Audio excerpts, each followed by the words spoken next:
الرحمن الرحیم نحمده ونصلی علی رسوله الکریم اما بعد۔ رمضان 1444 ہجری کی دوسری تراویح آج پڑھی گئی اور دوسرا پارہ آج مکمل ہوا۔ ویسے تو معمول کے لحاظ سے آج 2.5 پارے ہو جانے چاہیے تھے، لیکن چونکہ کل کم قرآن پڑھا گیا اس واسطے اب یہ ترتیب ہوگی تقریباً کہ 14 تراویح تک سوا پارہ پڑھا جائے گا اور پھر اس کے بعد ایک پارے کی ترتیب ہو جائے گی انشاءاللہ۔ کل جو مضامین بیان کیے گئے تھے وہ پہلے پارے کے، چونکہ پہلے پارے کا آدھا پارہ یا اس سے بھی تھوڑا سا زیادہ پڑھا گیا تھا اور مضامین اس سے بھی کم عرض کیے گئے تھے، اس سے آگے کے کچھ مضامین عرض کر دیتا ہوں۔ یہ بھی ذہن میں رہے کہ یہ جو نشست ہوتی ہے اس کو خلاصے کا نام دینا یہ مشکل ہے، بلکہ بہتر یہ ہے کہ یہ کہا جائے کہ جتنا قرآن تراویح میں روزانہ پڑھا جاتا ہے اس میں ذکر کردہ مضامین میں سے بعض کا خلاصہ بیان کیا جاتا ہے۔ قرآن پاک تو ورنہ سمندر ہے، کسی ایک آیت کا بھی مضمون بیان کیا جائے تو اس کا حق ادا نہیں کیا جا سکتا، چاہے جائے کہ پارہ سوا پارے کا خلاصہ یہ کہا جائے کہ 20-25 منٹ آدھے گھنٹے میں بیان ہو گیا۔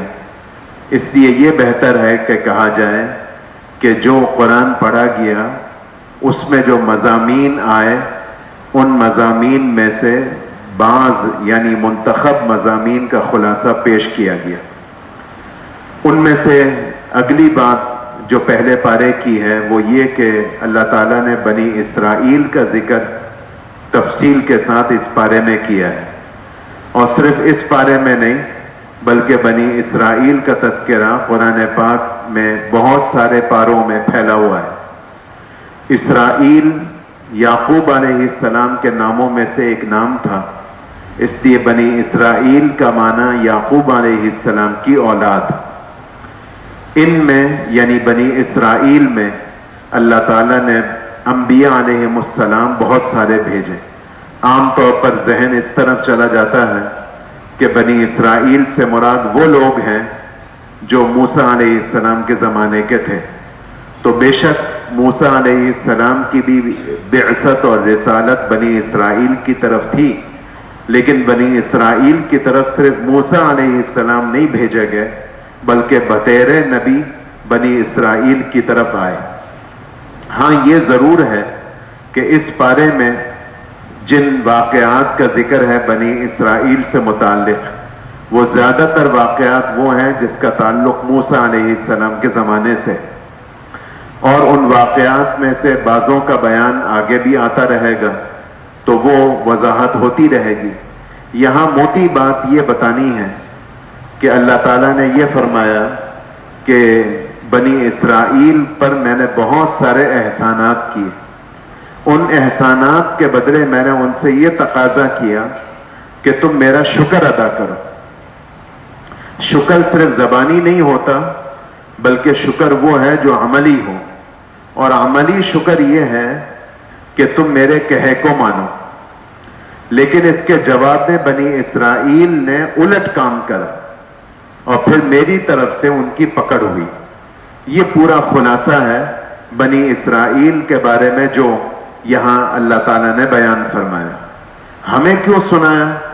ہمیں اس لیے سنایا کہ اے امت محمدیہ علی صاحبہا الصلاۃ والسلام، تم پر بھی میں نے بہت سارے احسانات کیے ہیں، تو جو بات بنی اسرائیل سے میں نے کی وہ میں تم سے بھی کہنا چاہتا ہوں کہ تم میرے احسانات کا عملی شکر ادا کرو، اور وہ عملی شکر یہ ہے کہ میرا کہاں مانو۔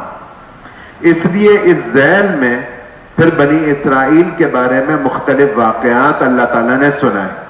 ان میں سے ایک واقعہ وہ ہے جس کی وجہ سے سورت کا نام بقرہ ہے، جو میں نے کل آپ سے عرض کیا تھا۔ قصہ یہ پیش آیا کہ بنی اسرائیل میں ایک موقع پر کسی شخص کا قتل ہو گیا، لوگ موسیٰ علیہ السلام کے پاس آئے، آپ کہتے ہیں کہ میرے پاس آسمان سے وحی آتی ہے، تو آسمانی وحی کے ذریعے ہمیں قاتل کا پتہ بتلا دیجیے۔ حالانکہ یہ موسیٰ علیہ السلام کا کام نہیں تھا، جس کو آپ کی زبان میں کہتے ہیں کہ یہ موسیٰ علیہ السلام کا ڈومین نہیں تھا کہ اس طرح کا جرگہ اور اس طرح کے قضیے یا اس طرح کے جھگڑوں میں فیصلے کریں۔ موسیٰ علیہ السلام تو اللہ کی طرف سے احکام کو بتانے کے لیے آئے تھے، لیکن انہوں نے موسیٰ علیہ السلام کو آزمانے کے لیے یہ تقاضا رکھ دیا۔ موسیٰ علیہ السلام اور دیگر تمام انبیاء وہ بعض دفعہ قوموں کی باتوں سے زج تو آتے تھے، لیکن یہ انبیاء علیہ السلام اپنی قوموں کے سلسلے میں مجسم خیرخواہی ہوتے تھے، اس لیے قوموں کی نادانی پر بھی وہ صبر کرتے تھے اور ان کے تقاضوں کو پورا کرنے کی کوشش کرتے تھے تاکہ کسی طرح قوم ہدایت پر آ جائے۔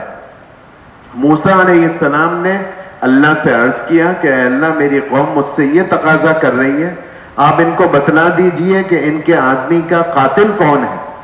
اللہ کی طرف سے یہ ارشاد ہوا کہ اے موسیٰ، ان کو آپ یہ کہیں کہ ایک گائے ذبح کریں اور اس کا گوشت بنائیں اور اس کے گوشت کو مقتول کے جسم سے ٹچ کریں تو وہ مقتول کھڑے ہو کر بتلا دے گا کہ مجھے کس نے قتل کیا۔ جب موسیٰ علیہ السلام نے یہ بات قوم کو بتائی تو قوم مذاق کرنے لگی، یہ بھلا کوئی بات ہے کہ ہم جانور ذبح کریں، پھر جانور کا گوشت ہم مردے کے جسم پر رکھیں اور مردہ بتا دیں، یہ آپ کیا باتیں کر رہے ہیں؟ موسیٰ علیہ السلام نے کہا دیکھو میں سنجیدہ بات کر رہا ہوں، اللہ کے بتلانے سے میں نے یہ بات تمہیں کہی ہے، نہیں کرنی نہ کرو۔ اچھا اے موسیٰ یہ تو بتا دو کہ وہ گائے کتنے دانت کی ہونی چاہیے؟ موسیٰ علیہ السلام پریشان ہو گئے، اللہ کی طرف سے پھر اس کی بھی وضاحت آ گئی۔ پھر موسیٰ علیہ السلام سے قوم نے یہ تقاضا کیا، اچھا دانت تو آپ نے بتا دی، عمر تو بتا دی، یہ نہ بتایا کہ وہ کس رنگ کی ہونی چاہیے۔ موسیٰ علیہ السلام نے اللہ کے بتلانے سے یہ بھی بتلا دیا۔ اچھا ایک اور سوال ہے، وہ گائے جو ہو وہ ہل چلانے والی ہونی چاہیے یا نہیں ہونی چاہیے؟ موسیٰ علیہ السلام بڑے پریشان ہوئے، تمہیں ماننا ہے اور تمہیں کام کرنا ہے یا نہیں کرنا؟ اے موسیٰ بس یہ آخری سوال ہے، اس سوال کا حل بتا دیجئے تو ہم گائے کو ذبح کر لیں گے۔ اللہ کی طرف سے اس کا بھی جواب آ گیا۔ بڑی مشکل سے گائے کو انہوں نے ذبح کیا اور وہ کیا جو ان کو کہا گیا تھا، تو وہ مقتول کھڑا ہو کر اپنے قاتل کا نام اس نے بتا دیا۔ یہ قصہ اللہ نے بتایا۔ کیوں بتایا؟ تو دو موٹی باتیں مفسرین نے بتائی ہیں جس واسطے اللہ تعالیٰ نے یہ قصہ ہمیں سنایا۔ ایک تو یہ کہ دیکھو جب تمہیں آسمانی ہدایت کو مل جائے، آسمانی رہبری جب تمہیں مل جائے تو اس میں بال کی کھال نہ ہوتا۔ ہمارے یہاں بھی آپ نے سنا ہوگا، اردو میں بھی کبھی کبھار کوئی بہت زیادہ کھوج لگانے لگے تو ہمارے یہاں کہتے ہیں یار تم نے تو بنی اسرائیل کی گائے بنا دیا، یعنی تم نے اتنی بال کی کھال اتاری۔ تو ہمیں یہ کہا گیا کہ جب تمہیں دین کے سلسلے میں کوئی رہنمائی کی جائے تو بس جو رہنمائی کی جا رہی ہو جو کی تو اس کو پوری کر لو، ورنہ تمہارے لیے تنگیاں پیدا ہو جائیں گی، ایسے ہی جیسے بنی اسرائیل کے لیے ہو گئی۔ دوسرے نمبر پر اللہ نے یہ قصہ اس لیے سنایا کہ اس زمانے میں بھی بنی اسرائیل ایک تردد میں تھے، جو اس زمانے والوں کو بھی، اس امت کو بھی اللہ نے بتانا تھا۔ وہ یہ کہ ہر نبی کی بنیادی دعوتوں میں سے ایک دعوت تو توحید کی تھی، اس کا تفصیلی بیان آگے انشاءاللہ کسی موقع پر آ جائے گا۔ دوسری بڑی دعوت انبیاء علیہ السلام کی مرنے کے بعد کی زندگی کی تھی۔ تو قومیں یہ کہتی تھیں کہ جب ہم مر جائیں گے تو دوبارہ کیسے اٹھائے جائیں گے؟ جو آدمی مر گیا، مٹی میں مٹی ہو گیا، وہ دوبارہ کیسے اٹھایا جائے گا؟ تو یہ مکہ کے کفار کو بھی سوال پیدا ہوتا تھا، رسول اللہ صلی اللہ علیہ وسلم کو پوچھتے تھے۔ بنی اسرائیل میں بھی اس سلسلے میں چیم و گوئیاں تھیں۔ اس قصے کے ذریعے اللہ نے یہ بتلا دیا کہ دیکھو جیسے اس مردے کو میں نے اپنے حکم سے زندہ کیا، گوشت ٹچ کرنا یہ تو ایک بہانہ تھا، اصل تو امر الہی تھا۔ تو جیسے میں نے تمہارے سامنے ایک آدمی مر گیا، اس کو میں نے زندہ کر دیا، ایسے ہی مرنے کے بعد قیامت کے دن تم سب کو زندہ کروں گا، یہ اللہ تعالیٰ نے بیان کیا۔ یہ بنی اسرائیل کے بارے میں کچھ اور مضامین بھی ہیں جو آگے انشاءاللہ بیان ہو جائیں گے۔ ایک مضمون اللہ تعالیٰ نے اسی پارے میں، اسی سورت میں ابراہیم علیہ السلام کا ذکر کیا۔ ابراہیم علیہ السلام کا ذکر چند وجوہات کی بنا پر کرا۔ ایک تو ابراہیم علیہ السلام کی شخصیت ایسی تھی کہ مکہ کے کافر رسول اللہ صلی اللہ علیہ وسلم کو نہیں مانتے تھے، لیکن ابراہیم علیہ السلام کو مانتے تھے۔ تو قرآن نے یہ کہا کہ تم ابراہیم کو تو مانتے جانتے ہو، ابراہیم کی شخصیت تو تمہارے یہاں مسلم ہے، تو ذرا یہ تو معلوم کرو کہ ابراہیم علیہ السلام کی تعلیمات کیا تھی۔ وہ تو ایک اللہ کی دعوت دیتے تھے۔ جس بیت اللہ کا آج تم ننگا طواف کرتے ہو، اور جس بیت اللہ میں آج تم نے 360 بت ڈال رکھے، یہ بیت اللہ کس نے بنایا؟ ابراہیم علیہ السلام نے۔ اس ابراہیم کی دعوت کیا تھی؟ توحید کی تھی۔ یہ عجیب بات ہے، جس ابراہیم کے تم نام لیوا ہو ان کی تعلیمات کو تو تم عمل نہیں کرتے۔ ایک تو اللہ نے اس واسطے ابراہیم علیہ السلام کا ذکر کیا، دوسرا اس واسطے بھی کرا کہ رسول اللہ صلی اللہ علیہ وسلم کی جو بعثت ہوئی وہ حضور نے فرمایا انا دعوت ابی ابراہیم، میں اپنے باپ ابراہیم کی دعا کا نتیجہ ہوں۔ مجھے اللہ نے اس لیے نبی بنا کر بھیجا کہ میری نبوت کے لیے میرے بڑے دادا ابراہیم نے دعا مانگی تھی۔ وہ ابراہیم جو تمہارے یہاں مسلم ہے، تو میں انہی ابراہیم کا مانگا ہوا ہوں، اور میں آج تمہاری طرف نبی بن کر آیا ہوں اور تم میری بات نہیں مانتے۔ کیوں نہیں مانتے؟ اس لیے کہ میں نے یہ جرم کرا کہ میں ایک اللہ کی دعوت دیتا ہوں۔ حالانکہ ایک اللہ کی طرف دعوت دینا یہ کوئی نئی بات نہیں ہے۔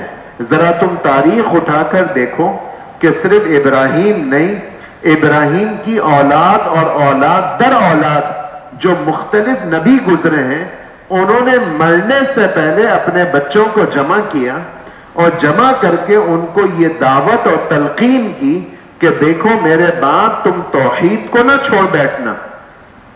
اللہ اور عبادت کے لائق ذات اس کائنات میں ایک ہی ہے، اس لیے تم اللہ کے ساتھ کسی کو شریک نہ کرنا۔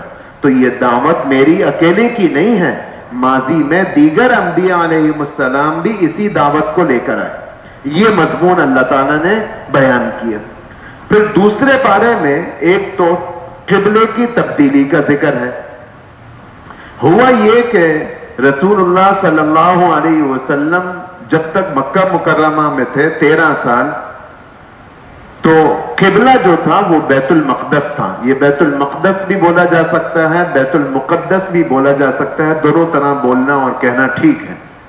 مسجد اقصی، بیت المقدس، یہ رسول اللہ صلی اللہ علیہ وسلم کا قبلہ تھا۔ لیکن حضور کو بیت اللہ سے بھی دلی تعلق تھا، لیکن بیت اللہ کی عمارت تو ایسی ہے جو چاروں طرف ہے۔ تو رسول اللہ صلی اللہ علیہ وسلم مکہ مکرمہ کے قیام کے زمانے میں رخ تو نماز میں بیت المقدس کی طرف رکھا کرتے تھے، لیکن اس انداز سے کھڑے ہوتے تھے کہ بیت اللہ بھی درمیان میں آ جائے۔ لیکن جب ہجرت ہوئی اور مدینہ منورہ پہنچے تو مدینہ منورہ کا جغرافیائی محل وقوع ایسا تھا کہ اگر بیت اللہ کی طرف منہ کرے تو بیت المقدس کی طرف پشت ہو، اور بیت المقدس کی طرف منہ کرے تو بیت اللہ کی طرف پشت ہو۔ اب حکم تو یہی تھا کہ بیت المقدس کی طرف منہ کر کے نماز پڑھے، تو رسول اللہ صلی اللہ علیہ وسلم بیت المقدس کی طرف منہ کر کے نماز پڑھنے لگے، لیکن دل میں یہ امنگ تھی کہ میرا قبلہ وہ ہو جو ابراہیم کا بنایا ہوا ہے۔ اللہ نے 17 ماہ کے بعد اس دعا کو اور اس تمنا کو پورا کر لیا، اور اللہ تعالیٰ نے اپنے نبی کے لیے قبلے کی تبدیلی کا حکم نازل فرمایا، اور بیت المقدس سے بیت اللہ کی طرف رخ ہو گیا۔ جب یہ قبلے کی تبدیلی ہوئی تو لوگوں میں بہت شور اور بہت باتیں ہونے لگی. یہ کیسا آسمانی دین ہے جو آسمانی دین پہلے تو بیت المقدس کی طرف منہ کر کے نماز پڑھواتا تھا, اب اس میں تبدیلی آ گئی. یہ کیسا آسمانی مذہب ہے جس میں تبدیلی آ جائے؟ تو اللہ نے دو جواب دیے. ایک جواب تو پہلے پارے کے آخری پاؤں میں دیا, اور ایک جواب یہاں دیا دوسرے پارے کے پہلے پاؤں میں. آخری پارے کے پہلے پارے کے آخری پاؤں میں یہ جواب دیا کہ دیکھو, حکم کی تبدیلی یہ کوئی برائی نہیں ہے. آپ کا ڈاکٹر مریض کو دوا تجویز کرتا ہے اور یہ کہتا ہے کہ 2 ہفتے کے بعد مجھے دوبارہ فالو اپ کے لیے آ جانا. پھر 2 ہفتے کے بعد جب مریض کیفیت بتاتا ہے, اس میں کوئی بہتری بتاتا ہے یا اس میں کوئی گراوٹ بتاتا ہے, تو کیفیت کے لحاظ سے ڈاکٹر اس دوا میں, نسخے میں تبدیلی کر دیتا ہے. یہ ڈاکٹر کی جہالت نہیں ہے, یہ عین سمجھداری ہے کہ وہ کیفیت کو دیکھ کر حکم کو بدل دیتا ہے. تو جیسے دنیا میں تم ایسا کرتے ہو, تو میں اللہ تو تمہارا خالق ہوں, میں تمہاری کمزوریوں کو بھی جانتا ہوں, تمہاری کیفیت کو بھی دیکھنا چاہتا ہوں.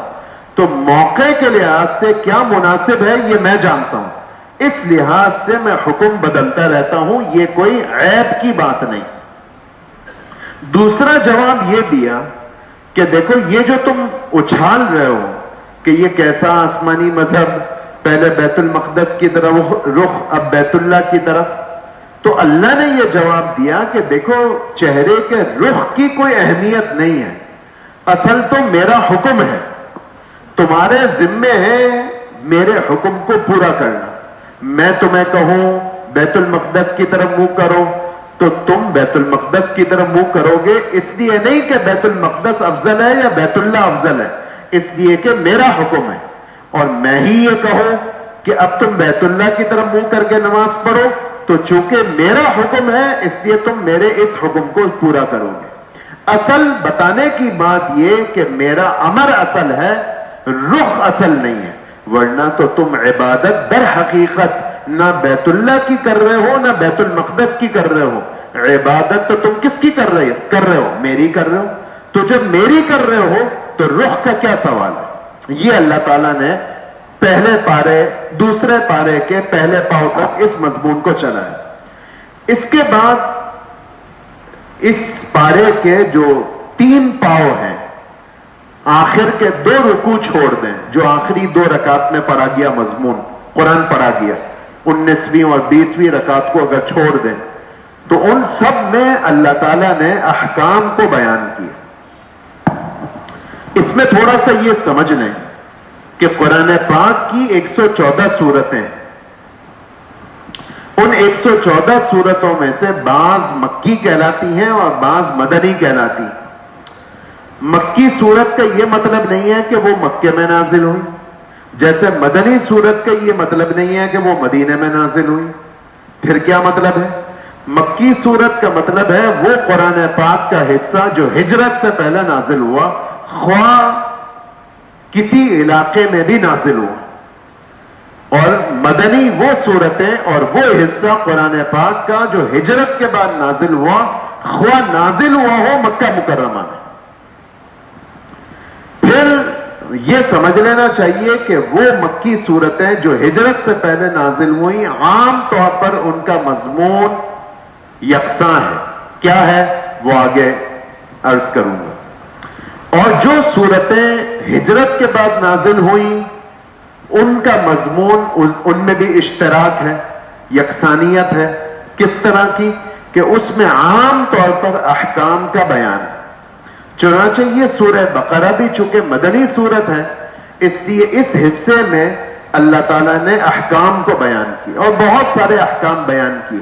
قتل کوئی کسی کو کر دے تو کیا کاروائی ہوگی, مالدار انتقال ہونے لگے تو وصیت کے سلسلے میں کیا رہنمائی ہے, چاند دیکھ کر ہماری شریعت میں بہت سارے احکام کا تعلق رؤیت ہلال سے ہے, اس سے متعلق بات, جہاد سے متعلق روزہ اللہ نے فرض کیا، اس سے متعلق اعتکاف کا بیان، دعا کا بیان، پھر بہت سارے خاندانی اور عائلی مسائل، گھریلو مسائل، تمہاری بیوی سے انبن ہو گئی، طلاق کی نوبت آ گئی تو کیا کرنا چاہیے، جس عورت کو طلاق ہو جائے اس کو کیا کرنا چاہیے، جس عورت کے شوہر کا انتقال ہو جائے جس کو ہم بیوہ کہتے ہیں اس کو کیا کرنا چاہیے، یہ احکام اللہ تعالیٰ نے بیان کیے۔ واضح بات ہے کہ یہ میں نے آپ کو ایک گزار تو دیا، ان احکام سے تھوڑا جھلکی یا نام تو لے لیے، لیکن یہ سارے احکام اپنی اپنی تفصیل چاہتے ہیں۔ اس میں چند باتیں آپ کو عرض کروں، وہ یہ کہ ان احکام کے ضمن میں ایک جملہ اللہ تعالیٰ نے بار بار دہرایا کہ تم مجھ سے ڈرو، یہ بار بار اللہ نے ذکر کیا، واتقوا اللہ واتقوا اللہ، یہ بار بار آیا۔ حالانکہ جو احکام کا بیان ہے اس سے تقوی کا ویسے تو جوڑ سمجھ میں نہیں آتا، لیکن یہ اس واسطے ہے کہ یہ جتنے احکام ہیں یا ان کے علاوہ جو ہماری شریعت کے احکام ہیں ان پر چلے گا وہ جس کے دل میں خوف خدا ہوگا، اس کے بغیر کوئی دین پر چل نہیں سکتا، کوئی ان احکام پر چل نہیں سکتا، اس لیے اللہ تعالیٰ نے بار بار اس کا ذکر کیا۔ تقویٰ کسے کہتے ہیں یہ آگے انشاءاللہ کسی موقع پر عرض کر دوں گا، ابھی میں نے اتنی بات عرض کر دی۔ جو عائلی مسائل بیان کیے ان میں چند باتیں میں عرض کر دیتا ہوں جو اس زمانے کے اندر بھی جہالت تھی اور آج بھی جہالت ہے۔ وہ یہ کہ اگر کوئی عورت کو شوہر طلاق دے دے، دینی تو نہیں چاہیے، ناسمجھی ہے، جلد بازی ہے، مرد کو یہ کہا گیا، یہاں تو نہیں، کل یا پرسوں جو قرآن پڑھا جائے گا اس میں یہ بیان آئے گا، لیکن چلیں چھیڑ دیا ہے تو عرض کر دیتا ہوں۔ مردوں کو یہ کہا گیا کہ اے مردوں تم کبھی آئیڈیلسٹک نہ بننا اپنی بیویوں کے سلسلے میں کہ بیوی ہو تو ایسی ہو، یہ سوچو گے اور گھر میں جھگڑے ہوں گے، بلکہ یہ سوچو کہ بے شک تمہاری بیویوں میں کوئی کمی ہوگی، ان کمیوں پر نظر نہ کرو، ان کی کوئی اچھائی کو دیکھو اور ان کے ساتھ تم اچھی زندگی گزارو۔ وَعَاشِرُوهُنَّ بِالْمَعْرُوفِ، اصول تو یہ بتایا، اس حد تک بتایا کہ لمبی روایت ہے، اس کا خلاصہ عرض کر رہا ہوں کہ شیطان کے سردار ابلیس کو مسلمانوں کے کسی گناہ سے اتنی خوشی نہیں ہوتی، زنا بھی کوئی کر لے تو ابلیس کو اتنی خوشی نہیں ہوتی جتنی خوشی اس سے ہوتی ہے کہ ایک میاں بیوی میں نے گھر میں جھگڑا کرا دی، یہ اتنا اہم ہے۔ اس لیے اصولی طور پر تو مرد کو یہ کہا گیا کہ تم مرد بنو اور معمولی بات کی وجہ سے گھر کو برباد نہ کرو، لیکن چلو ہو گئی، نوبت آ گئی اور طلاق ہو گئی تو اس کے احکام بتائے، لیکن اس میں ایک بات یہ بتائی جو میں ذکر کرنا چاہ رہا ہوں، جس کے لیے میں نے کہا جہالت ہے، وہ یہ کہ بعض دفعہ طلاق ہو جانے کے بعد مرد اور عورت کو ہوش آتا ہے اور وہ توبہ تائب ہو کر دوبارہ ملنا چاہتے ہیں، جڑنا چاہتے ہیں نئے نکاح کے ذریعے۔ تو اے خاندان والوں، اس کو تم اپنی غیرت کا مسئلہ نہ بناؤ کہ جس مرد نے ہماری بچی کو طلاق دی ہم مر جائیں گے دوبارہ اس سے نکاح نہیں کرائیں گے، یہ نہ رکھو، یہ نہ سوچو۔ اگر ان کو ہوش آ گیا ہے اور دوبارہ جڑنا چاہتے ہیں اپنے بچوں کی خاطر تو اے خاندان والوں تم رکاوٹ نہ بنو، یہ حکم دیا۔ ایک اور حکم جس میں بھی ہمارے یہاں کوتاہی ہے وہ یہ کہ بیوہ ہو گئی کوئی عورت، عدت بتائی، وہ عدت عام طور پر معلوم ہوتی ہے، عورت نے عدت گزار لی، اب اس عورت کی عمر کم ہے، اللہ کے حکم سے اللہ نے کم عمری میں بیچاری کو بیوہ کر دیا، شوہر دنیا سے رخصت ہو گیا۔ فضیلت تو بہت ہے کہ یہ بیوہ عورت اپنے بچوں کی خاطر دوسرا نکاح نہ کرے، اس کے لیے فضائل ہیں، لیکن بڑوں کو یہ چاہیے کہ اس بیوہ پر ترس کھائیں اور اس کا کسی اور جگہ نکاح کرا دیں، کیونکہ بچے بڑے ہو جائیں گے، اپنے اپنے گھر کو سدھار جائیں گے. یہ بیوہ کا کون پوچھے گا؟ عافیت اس کے لیے اس میں ہے کہ اے دونوں طرف کے بڑوں، تم یہ نہ سوچو کہ بیوہ ہو کر ہاتھ پیلے کر رہی ہے. کتنے شرم کی بات ہے. کوئی شرم کی بات نہیں ہے. یہ اس کا حق ہے، اس کی شادی کرا دو. یہ مضمون اللہ تعالیٰ نے بیان کیا. آگے تیسرا پارہ ہے، اور جو میں نے 19ویں اور 20ویں رکعت کی الم تر الی الذین خرجوا من دیارہم، اس سے متعلق مضمون یہ انشاءاللہ کل عرض کر دیں گے. اللہم صلی علی محمد عبدک ورسولک وصلی علی المؤمنین والمؤمنات والمسلمین والمسلمات. اے اللہ اپنے کرم سے رمضان کی پوری برکات اور پورے انوارات ہم سب کو، پوری امت مسلمہ کو نصیب فرما. اے اللہ ہماری دعاؤں کو قبول فرما. اے اللہ ہماری حاجتیں پوری فرما. بیماروں کو صحت اور عافیت نصیب فرما. پریشان حالوں کی پریشانی دور فرما. اے اللہ جو قرضوں میں جکڑے ہوئے ہیں ان کی بھی مدد فرما. جو ناجائز مقدمات میں الجھے ہوئے ہیں اور اے اللہ لاپتہ ہیں گھروں سے، اپنے فضل سے ان کو بازیاب فرما. وصلی اللہ وسلم علی سیدنا محمد وعلی آلہ وصحبہ اجمعین برحمتک یا ارحم الراحمین.